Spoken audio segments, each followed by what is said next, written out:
In the dusty heart of Montana's rugged badlands, where the wind whispers secrets through endless prairies and the sun sets like a bloody promise, a lone rancher named Jack Harlan stared down the barrel of life forever altered by a stranger's dying breath and a woman he bequeathed like a final, desperate gift.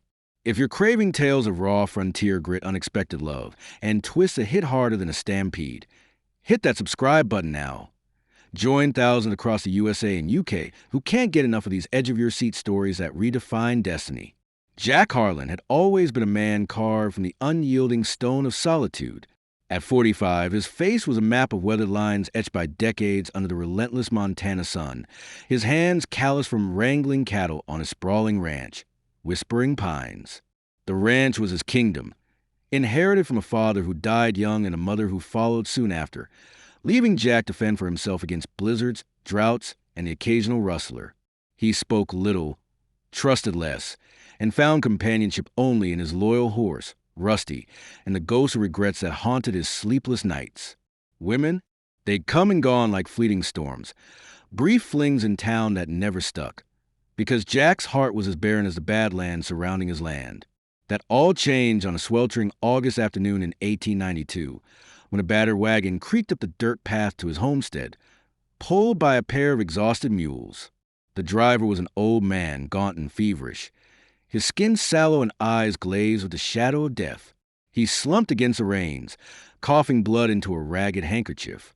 Jack, spotting the intrusion from his porch, grabbed his rifle instinctively. Strangers meant trouble in these parts. But as he approached, the man's voice rasped out, weak but urgent. "Help! Please, my daughter." Jack lowered the gun, peering into the wagon's shadowed interior. There, huddled in a threadbare blanket, was a young woman, no more than 25, her auburn hair matted with sweat, her green eyes wide with a mix of fear and defiance. Her name was Eliza Thorne, the old man explained between gasps.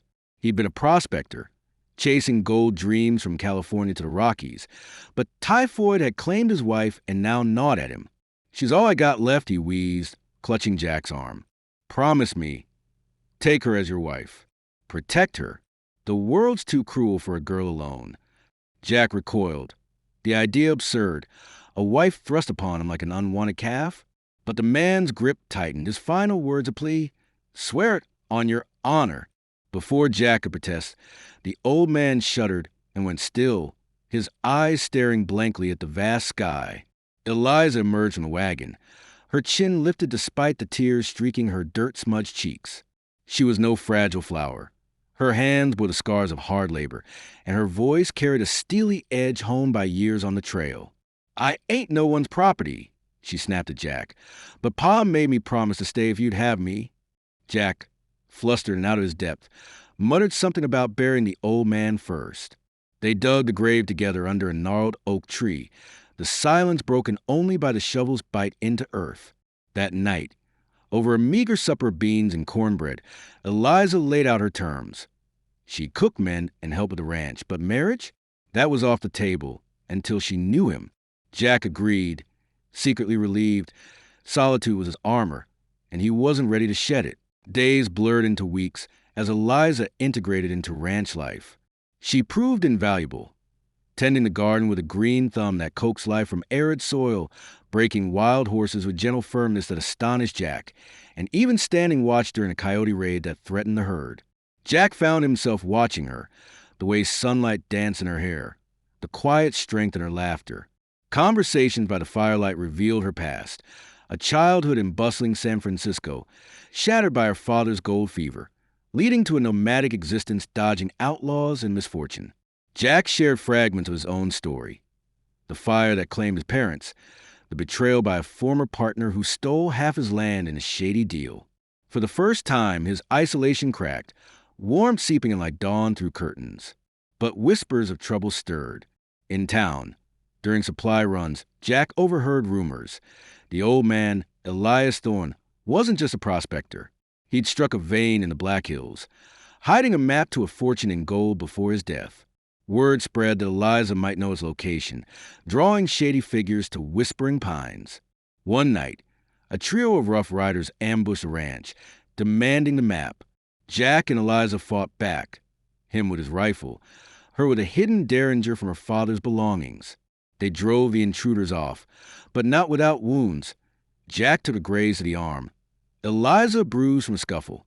In the aftermath, as she bandaged him, their eyes met, and something ignited, a kiss born of adrenaline and unspoken longing.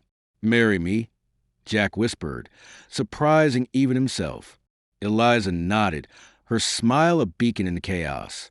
The wedding was simple, officiated by a traveling preacher under the same oak where her father rested. Honeymoon bliss was short-lived. The attacks escalated. A ruthless cattle baron, Harlan's old rival Cyrus Blackwood, emerged as the puppet master, coveting the gold to expand his empire. Blackwood's men torched the barn, stampeding the herd and costing Jack dearly. Eliza confessed the truth. Her father had indeed found gold, entrusting her with half the map tattooed subtly on her back, a series of symbols disguised as freckles. The other half, hidden in Jack's ranch, unbeknownst to him, in an old family Bible her father had slipped into Jack's possessions during his dying moments. Twist upon twist unraveled. Searching the Bible, they found a missing piece. Coordinates leading to a cave in the nearby mountains. But Blackwood kidnapped Eliza, demanding the full map as ransom. Jack, fueled by a love he'd never imagined, rode into Blackwood's fortified camp alone, using cunning over force, sabotaging their water supply with a laxative herb Eliza had taught him, then picking off guards in confusion. He rescued her, but in the melee, Blackwood revealed a bombshell. He was Eliza's uncle, disowned by the family for his greed, and her father's death wasn't just illness. He'd poisoned him to claim the gold solo. The showdown climaxed in the cave, where Jack, Eliza, and Blackwood converged. Amid glittering veins of ore, Blackwood drew first, but Eliza, clever as ever, triggered a hidden dynamite stash her father had rigged for protection. The blast buried Blackwood and half the treasure, but spared them. Emerging battered but alive, Jack and Eliza claimed enough gold to secure their future, donating much to orphan children in town, a nod to their own lost families. Years later, Whispering Pines thrived as a haven for wayward souls. Jack no longer a loner, but a devoted husband and father to their 2 children. The dying man's gift had upended everything, from isolation to unbreakable bonds, poverty to prosperity, and secrets to salvation. In the end, what changed everything wasn't the gold. It was a heart's unexpected capacity for redemption.